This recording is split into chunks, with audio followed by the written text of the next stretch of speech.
যারা টি লাভার তাদের জন্য কিন্তু চা মন ভালো করার কারণ। কোনো কারণ ছাড়াই একটু ঘুরতে যেয়ে 4-5টা হেঁটে 1 কাপ চা খাওয়ার মজাই আলাদা। আর যদি সাথে গল্প করার মতো মানুষ থাকে তাহলে তো আর কথাই নেই। আমি রেগুলার ডিসাইড করি আমি আর চা খাবো না। ডক্টরের নিষেধ আছে, তার উপর অ্যাসিডিটি তো আছেই। তবুও কেন যেন আমি চা থেকে বেরিয়ে আসতে পারি না। বৃষ্টির সময় চলছে, সকালে উঠে নাস্তা করে 1 কাপ চা খেলে সারা দিনের কাজে এনার্জি পাওয়া যায়। একদিন হয়েছে কি, অনেক গরম, অনেক বেশি গরম। আমি গিয়েছিলাম ঢাকার ইসলামপুরে। আমি দাঁড়িয়েছিলাম শরবত খেতে, কিন্তু পাশের চায়ের দোকানে বেশ ভিড়।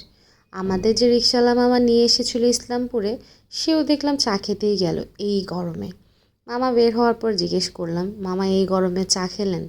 উনি বলল, আসলে 1 কাপ চা খাইলে পুরা সারা দিনের কাজে এনার্জি পাওয়া যায়। শরবত খাইলে মামা ওই মজা পাই না যে মজা 1 কাপ চায়ে পাই।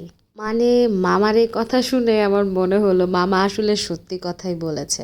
1 কাপ চা খাওয়ার পরে কাজের এনার্জি দ্বিগুণ বেড়ে যায়। পরে আর কি, মামার হাতে 50 টাকা ধরিয়ে দিয়ে বললাম, মামা এটা দিয়েও চাই খায়েন।